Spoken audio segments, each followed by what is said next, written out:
So, okay, give me the most practical advice you can. Let's say I'm a marketer. Let's start with I'm a junior marketer, and I'm going to ask you a middle and a senior in a minute.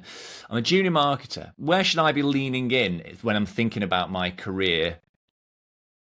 Yeah, so if I was a junior marketer today, my best advice would be to call it nail your day job. If you have a execution job, if you have a repetitive, continually do this kind of a job, obviously you want to do that very, very well.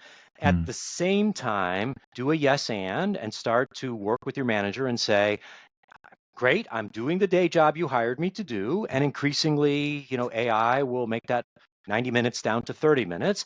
And in that now new 30 or new 60 minutes that's been ginned up, right? Can I sit in and raise my hand to help with new product development, to help with consumer research, to help with 2026 planning, to help with hiring and recruiting, so that you're not only known as or boxed into tasks that likely, right, Yeah.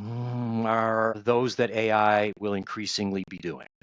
True, true. Okay, I'm a middle manager. I'm a marketing manager, maybe even getting on towards thinking about becoming a head of marketing. I'm in that kind of phase, middle career. Is that any different, do you think, that advice? It is because, again, the junior marketers, I mean, it's weird to now start to talk about people as being AI native. Remember, we used to talk about digital native cohorts, right? But, these are the folks that, increasingly, in university were Yep. working with AI tools, took AI classes, used it to help them write their papers, all this kind of stuff. But Yeah. now when we start to think about mid and senior marketers, right, they did not grow up this way. They did not learn this way. So I think your burden as a middle level, a marketing manager, a marketing director, your burden is to actually now dig into what these tools are, watch podcasts, play with the tools, put the stuff on your phone, get your hands dirty. And that might mean using it to plan a family weekend trip or something like this, just Mm. so that your knowledge of this is not a PowerPoint about AI that somebody showed you. You need firsthand knowledge. True. And do you think that's more? I suppose what depends on what the person's actually doing. Is sort of, but it's just how do I know what to point it at? Is it the execution? Because a lot of people think it is the execution. A lot of people think, oh, I can write more stuff. Or is it the strategy? Is it the research, the planning?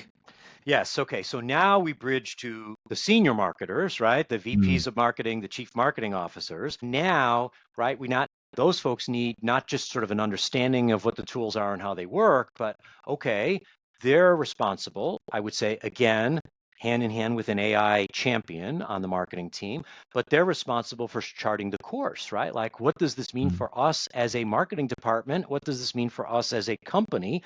So you should have a voice in with the rest of the C-suite and the board, the investors, right, to help shape and steer what does AI mean for us as a company? And then the second hat is steer what does this mean for my 20-person, 40-person, 10-person marketing department. So yeah, now when we talked earlier about like understanding kind of the four core use cases, helping shape the tools, working collaboratively with my CIO or CTO partner, that's kind of the CMO task. And that's, where I Mm. focused obviously a lot of my work with the AI Marketing Canvas project.